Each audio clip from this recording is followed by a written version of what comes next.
You're joining us on episode 1 of the Business Innovation series with Nils Vesk from Innovation Blueprint. This episode is called Innovation Business Development, and in this episode, Nils gives us an amazing breakdown of actionable steps that you can actually take and employ yourself in order to create a more innovative experience within your business. So tune in and enjoy, and if you like it, please leave us some comments within the show notes and leave us a review on iTunes, Stitcher, or SoundCloud. Likewise, if you're enjoying it and you know somebody else that would, and trust me, this episode, most people would, please go ahead and share it. Thank you.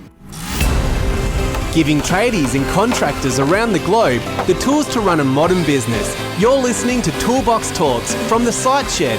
Now here's your host, Matt Jones. Hello and welcome back to Toolbox Talks on the Site Shed, and you are joining us today for part 1 of the Business Innovation series I'm conducting with my co-host Nils Vesk from Innovation Blueprint. Nils, how are you? Hey, really good, Matt, and hey everyone, how are you going? Thanks for joining us on this series. I just wanted to, I suppose, like what Nils does is help business innovate, and how that's relevant to, well, not necessarily trade organisations, but organisations in general. Is it allows you to, I suppose, find that point of difference in the marketplace that doesn't necessarily involve spending a lot of money on marketing. And we've had a lot of content come out lately, Nils, where we're talking about ways that you can compete, against people that do have big budgets. And I'm a firm believer that what you teach is definitely one of them. So thank you very much for your time. Much appreciated. Hey, my pleasure. Hope we can help out. Yeah. And so we've broken this series down into 3 episodes. We're talking, obviously, in this episode, we're going to be talking about innovative business development. In the following episode, we're going to be talking about innovative business models and processes. And in the last episode, we're going to wrap up with innovative customer experience. From your experience, why have you decided to, I suppose, speak specifically about those 3 topics? Yeah, it's a good question. I guess if you're wondering what the word innovation is, that's sort of like a bit of a fancy pants way of saying doing something better than what your competition is doing. Really, that's what it comes down to. It's like doing something new, doing something different in order for you to sell more stuff. And so for the 3 series, or I guess the 3 episodes that we're looking at, I mean, everyone needs business. So this first session is all about how do we actually drive more business and, develop our business? How do we sell more? How do we get ourselves, more memorable to our clients and that type of stuff? The second one is around our business models and processes, because if we can get more efficient, more effective, more innovative around how we actually run the business, it means that we can get paid for working less, we can have it more efficient, more effective. It just makes life more easier.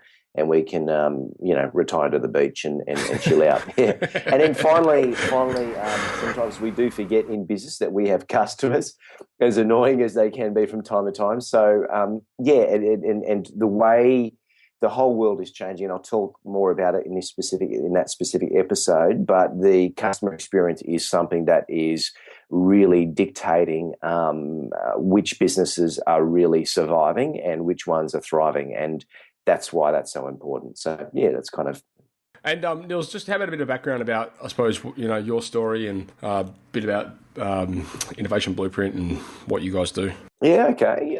I guess the long story made short is I studied design at university, and my first job ever, I was actually working as an interior designer, believe it or not. Then I was working on things like designing theme parks and museums and urban design for cities and big infrastructure projects, prisons, you name it. It was a whole stack of things. And then eventually started to work in the world of business, where someone sort of said, how do you come up with all of your ideas? I said, well, that's what that's what I used to do for a living. I said, well, can you teach me how to do that? And from that one introduction from one pretty smart guy, I started doing that for, 4 CEOs around Sydney. And then they started to say, hey, can you come and work for us, because you're coming up with ideas we'd never thought of before. And that's when I realised, hey, this is something I'm doing. So essentially where I first started off this career was about providing what some people call design thinking, but really it was about how do we come up with innovative ideas that will help people with a new product, a new process, or a new service to make them more money. And and so basically what I do nowadays, my clients range from some very big companies like your IBMs and Microsofts, and your, Nestle's and, Department of Defense and governments and things like that, to small startups, and even worked with lonely little plumbers in the past as well when I've known them and stuff like that. So, yeah. Yeah, cool. I mean, one of the reasons I suppose I wanted to have this conversation with you is because, as trade businesses are in quite a competitive space, they often come up against companies, I suppose, that they need to be competing against, but often can't afford to on your typical, like on your normal marketing sort of budget. So I think, having an innovative approach to the way that you present yourself and marketing and, guerrilla marketing and all these things is quite an asset. So I'm looking forward to diving a little bit deeper into your thoughts and your processes that are involved around that. Yeah, and I think the mindset around this is almost marketing budget zero. Right. That's what I'm not to say I'm a tight ass, but I try and apply all of these things. So yeah, you could have, some of the companies I work with have got millions that they can spend on marketing, but as we'll talk a little bit more when we delve into this, just having money and promoting doesn't necessarily mean you can get more business. You might get airplay, but that doesn't necessarily convert to people paying for your work. So we'll kind of unpack some of the leading effective advertising and marketing strategies that really work. So big business marketing strategies that we can apply with zero budget to get you guys some big bucks. It kind of ties in relatively closely to an episode we've just did with Dave Jenyns from Melbourne SEO Services on authority content, and in a way that you can, that whole process and mindset is really about how you can, I suppose, stand out in a competitive marketplace, which is one of the reasons why I wanted you to sort of come back on the show here, just so we can follow up with that and I suppose elaborate a little bit further. So we may as well dive into the first episode where we're talking about innovative business development. Who are we talking to in this episode, Nils? When you mean who are we talking to? What kind of businesses does it relate to? Well, this can relate to anyone. So, you're the audience now, you guys who are listening, you're going to be obviously tradies from whole kinds of gamuts. So we can apply this to anyone out there, no matter what your trade is. Because really, if you've got a business, we can come up with some innovative ways to make that happen. So that's who we're talking to. So if you're leading your business and you think, right, I've got to drive some more business to drive some more sales, this is going to work for you. Okay, cool. So is there in your experience a typical type of business model that better suits this approach, or is it really just like an open slate? There's some principles. If you can imagine, there are some principles that you can apply no matter what the business. So you don't necessarily have to have, some giant search engine machine that does X, Y, and Z. You don't necessarily have to have, as I said, a marketing budget where you're paying for big advertisements and things like that. The principles is what matters, because as you quite rightly said before, there's, so much competition in the tradie world, and the challenge is around differentiation. Because if you look just like your competitors, then it makes it really tricky for someone to decide who they're going to book. So the principles will work for any type of business. Yeah, okay, fantastic. Okay, so why don't we start with, I suppose, why it's important to be innovative. Like, can you give us a bit of a rundown there? Yeah. And that kind of like spins off what I was just mentioning about there. Part of the concept of being innovative or being different is actually being able to stand out. The kind of, behavioralists and psychologists have worked out that really, if it comes to being noticed in a sea of competitors, what gets noticed is what is different. Sometimes that can be either good or bad, because if you suck and you suck really bad, then you'll get noticed and people will remember you. But obviously, I'm not saying that you want to go out there to be bad. But if we can be different in a positive way, then we will just be more memorable than our competition. So, let's say if every painter, for whatever reason, wears white when they go to paint. Yeah. What if they wore yellow? Oh no, but we've always worn white. That's what tradies do. It's like, well, but if you all wore yellow and you were painters, you would be more memorable than 99% of the other painters that are out there, just by changing the color of the outfit that you wear when you paint. Yeah. Oh, but we've always went, but so that's like one really classic example. The other reason why we want to look at being innovative is it's like, you guys might be spending bucks doing stuff, whether it's in your local sort of your local magazines, on your websites and things like that. And, you're paying to be seen just where everyone else is. So we want to look at ways that we can stand out and then add value around those different areas. So, yeah. Do you find, Nils, it's kind of like when you're communicating and teaching people through workshops or through your courses and stuff, that it's very often a case for you to be able to basically create a bit of a paradigm in people's thinking? Is that what this is about? That's very much it. It's a paradigm shift because. You spend years doing your apprenticeship or, going out there doing your trade and then working under some loser for a while. And then you finally go, right, I'm going to go out there and set up my own business. And you do it and it's, oh my God, this is hard work. And then before you know it, it's like, shit, I'm competing against all of these other businesses.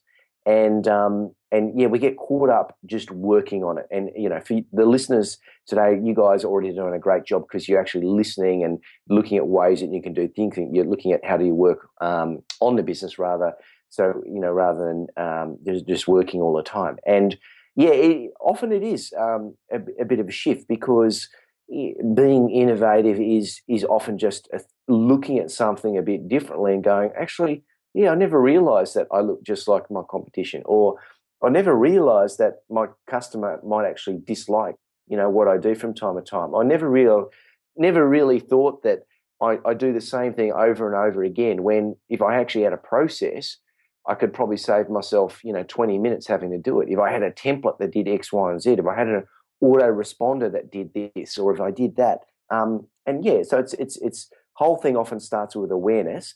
And it's like, oh, okay, all right, that's right. And it's not about saying what we've done in the past is wrong. It's more about, okay, we've done that and it's brought a certain level of success.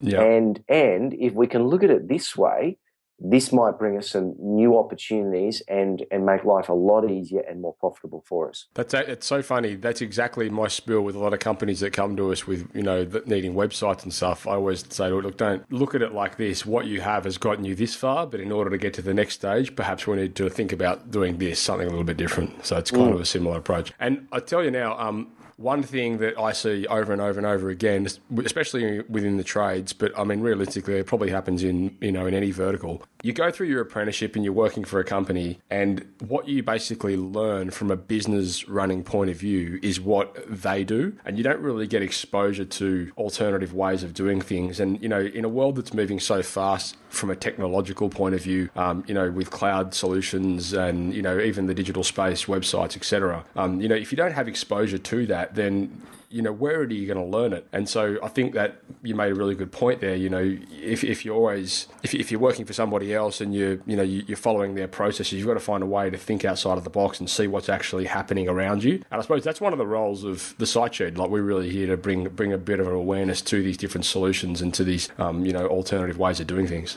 Yeah, and that's exactly the point. I was actually just chatting to someone earlier today who was saying that it's estimated the average human has about 40 to 60,000 thoughts a day, depending on how much we think, and about 90% of those thoughts are estimated to be the same. So, and we are really a sum of our lives and our businesses are a sum of the habits and the rituals that we have, and so just because we've been doing it all of throughout our apprenticeship and throughout our early years doesn't mean that that's the way it has to be, and that's actually often the best opportunity. So if we've been doing something for 10, 15 years, 5 years, whatever it is, that's often where the biggest innovative leaps can come from. It's like, well, we've always done it this way. And there's so many businesses where, I'll give you a classic example, Cirque du Soleil.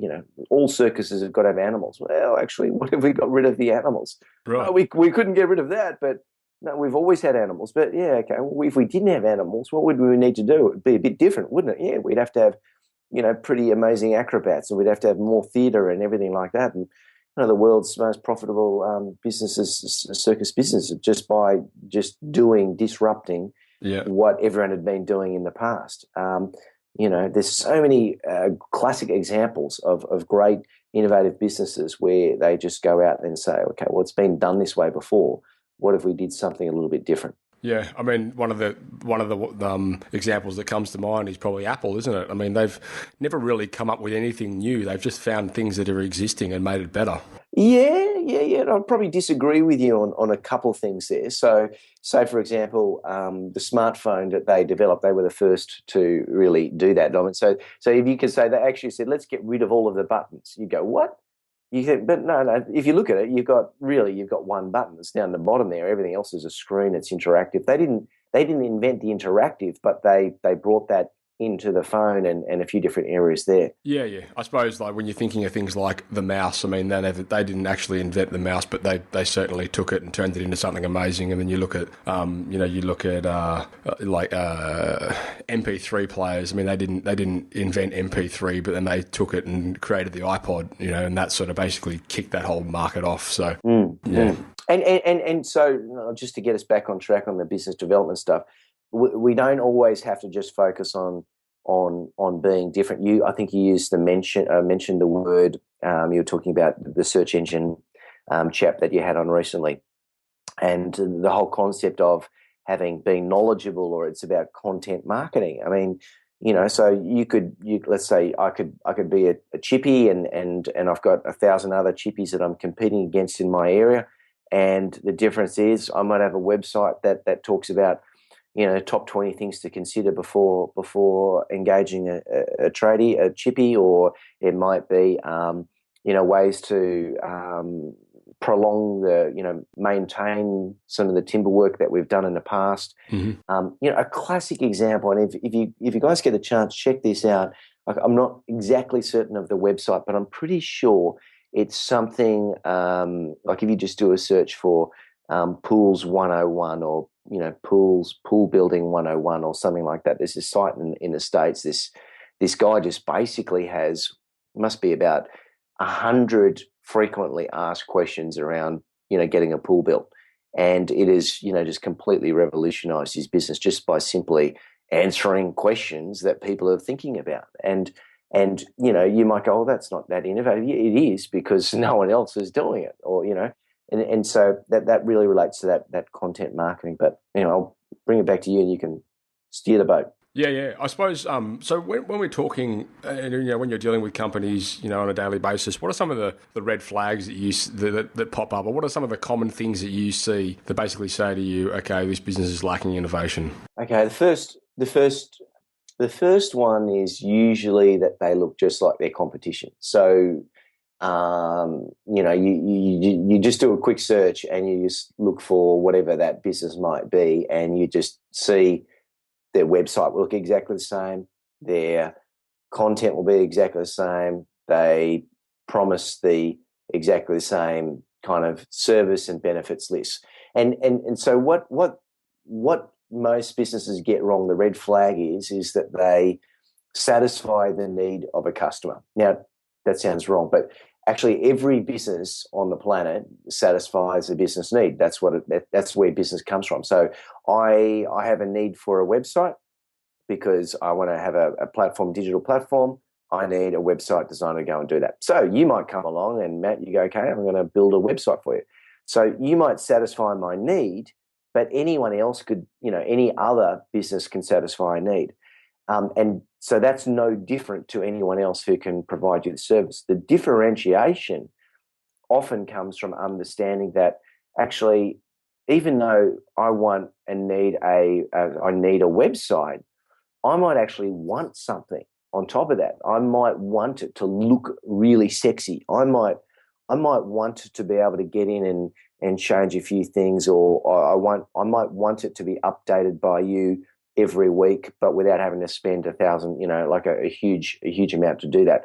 I might want to have the ability to have instant chat and talk with people on my website. So there's things there that relate to desires, because even though we think all our job is satisfying or meeting a need, what customers often want is they want something that goes beyond, that satisfies a desire. So that's one really critical thing where most businesses forget, is that customers want more than just what they need.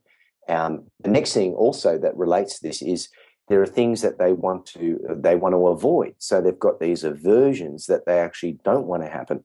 So, they don't want to be overcharged, or they don't want to get hit by an invoice at the end of a job where it's like, well, here's something unexpected and I didn't budget for that. That's kind of like a real hate thing, or all of those things. So you could list all of the things that your customer dislikes or doesn't want. And yeah, that's again a thing that a lot of businesses forget about. They just think, oh no, this is what they've just asked for, some printing. So I'll give you an example. So it might be different to a trade, but I was getting some printing done recently, and one printer just like I said, I'd like some quotes. I'm doing this, and this, and I'd ask some questions around.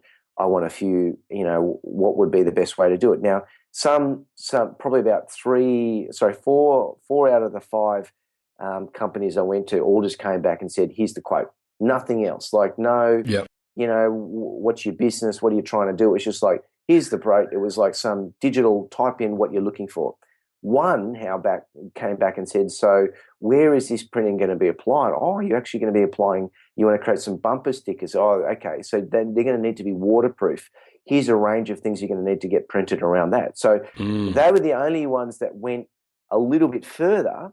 Not just I needed some printing done, but actually I wanted them to kind of assess what would be the best option. And, that's where companies go wrong. It's like, okay, it's like, oh, you want a quote? Yeah, okay, I'll just give you a quote. And then, okay, I've done the quote. If they don't want the job, they don't want the job. Well, probably didn't get the job because, yeah, you quoted just like everyone else. And even though your price might have been quite cost effective or, quite cost attractive, what you didn't do is you didn't say things like, well, okay, yeah, we'll do it in this amount of time. We'll look after you. We'll make sure the place is tidy before we leave. We'll talk you through it. We'll make it easy for you. We'll give you a upfront on everything that we do and how much it costs. And so that's a big differentiation. So, Nils, let me ask you this.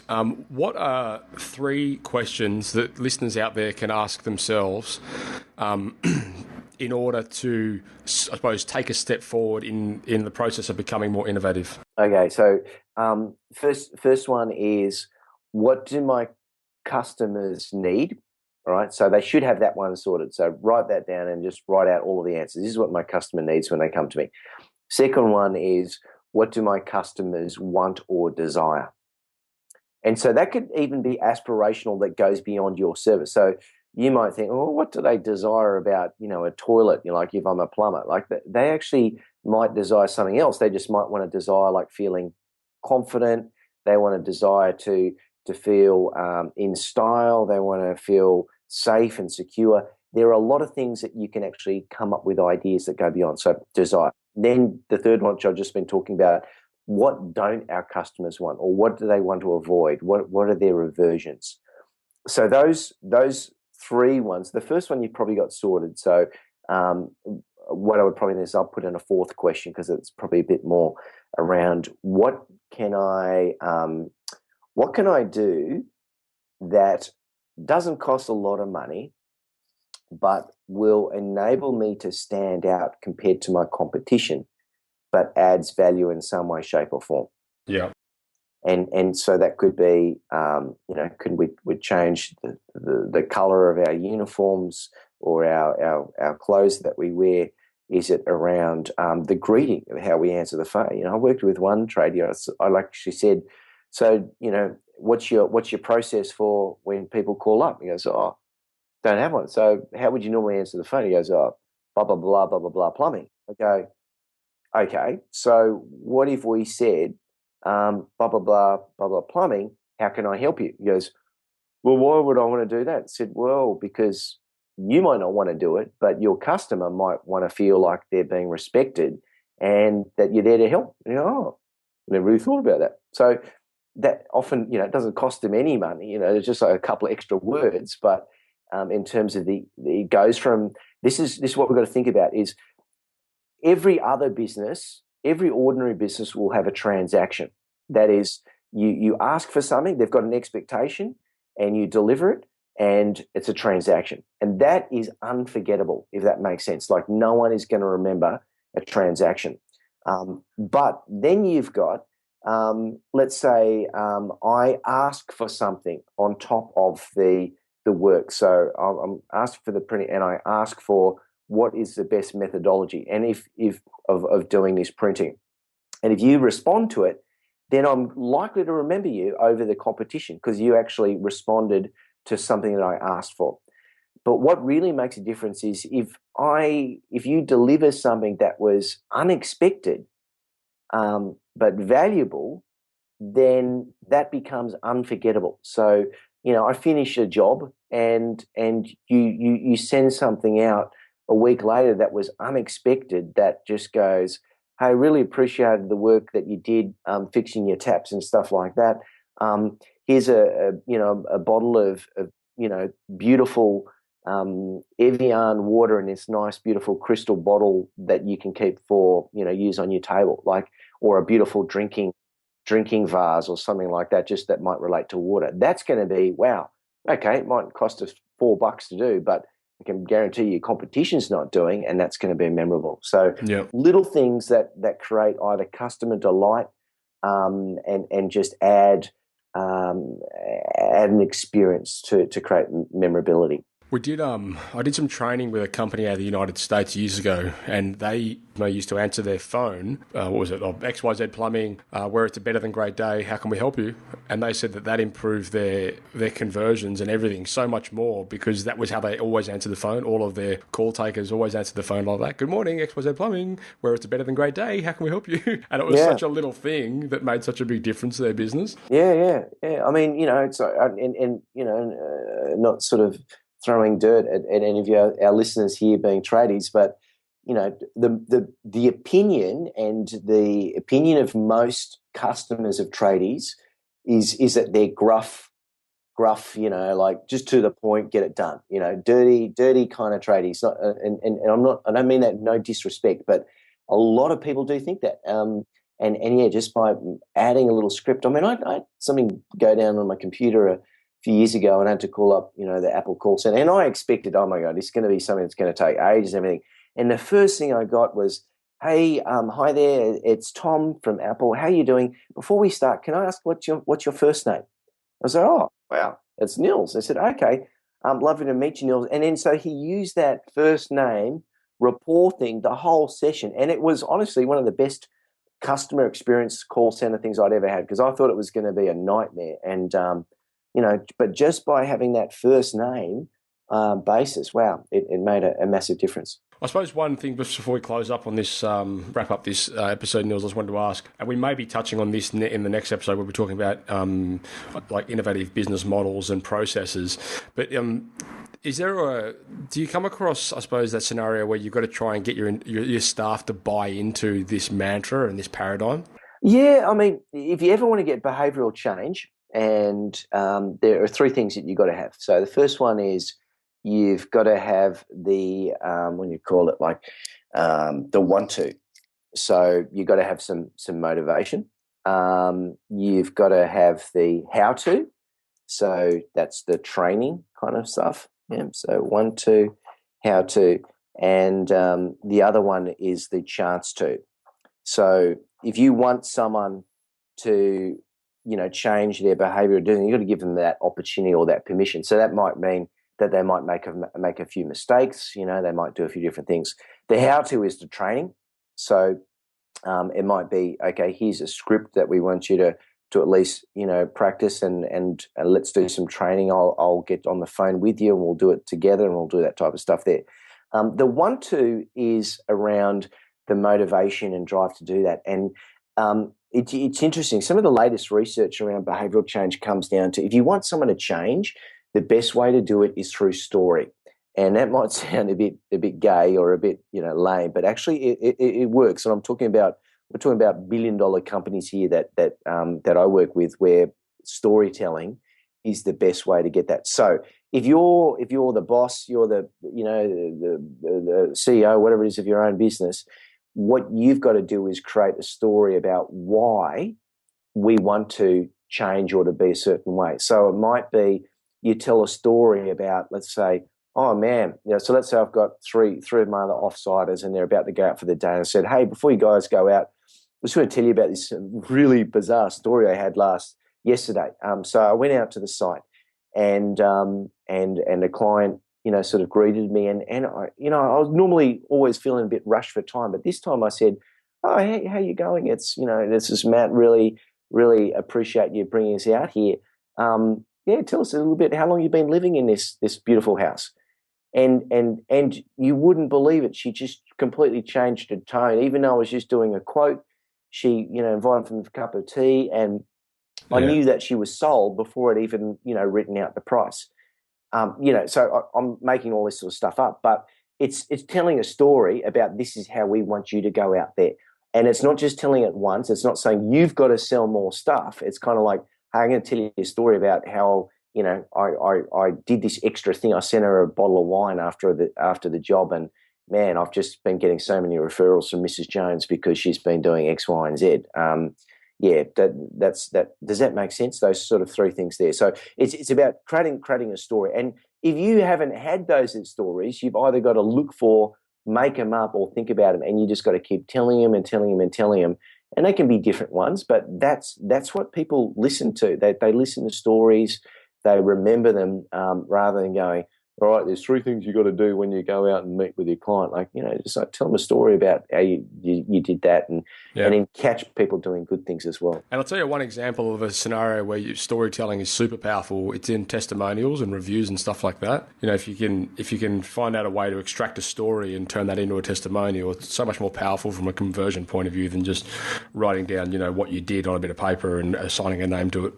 Definitely. And wonky cameras actually work better. So just pull out your phone and film, say, hey, if someone says, oh, that was a really, really good job. I said, wow, we really appreciate that. Do you think you could help us out by just doing a quick little video, just saying what you said then, 10 words to say what you loved about our work today.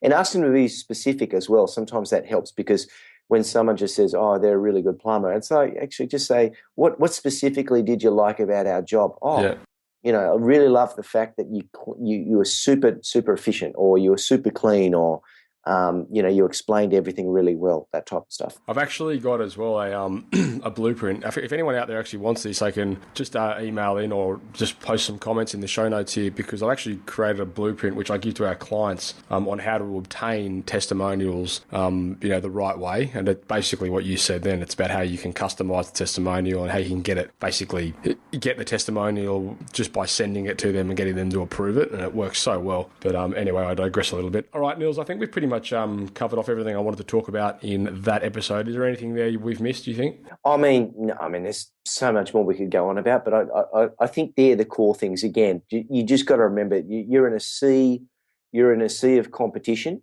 and if you're not innovating, you're just like another little wave, like what everyone else. And what you got to be able to do is stand out, and thinking differently is what's going to enable you to do that. Yeah, and I think just in closing, as a summary for me, those four questions that you jotted, you just spoke about are pretty powerful, and I think most people out there can go and apply them. So, what is it that my customers need? What is it that my customers want or desire that, maybe I have to dig a little bit deeper to ascertain? What do they not want? What is it they're trying to avoid? And then the final one where you said, what can I do that won't cost much but allow me to stand out against the competition? So they're all questions I think that everyone out there can apply, or they can ask themselves, jot down the answers, and I think you'll probably be surprised at what you come back with. Awesome.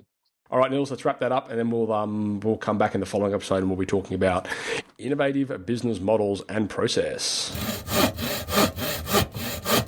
Thank you for listening to another episode of Toolbox Talks. If you're liking what you hear, then you can head across to the siteshed.com, where you can join our community by signing up to our Toolbox Talks. You'll get sent a weekly notification, which is basically a highlight of everything that we've spoken about during that week, along with any other industry news that may be relevant or specific to the trades. If you're enjoying the show, you can head across to iTunes, Stitcher, or SoundCloud, where you can leave us a review. That would be fantastic, and all the reviews get read out in the show. Likewise, if you have any friends or colleagues that you think would benefit from this show and the episodes that we create, then please go ahead and share it with them.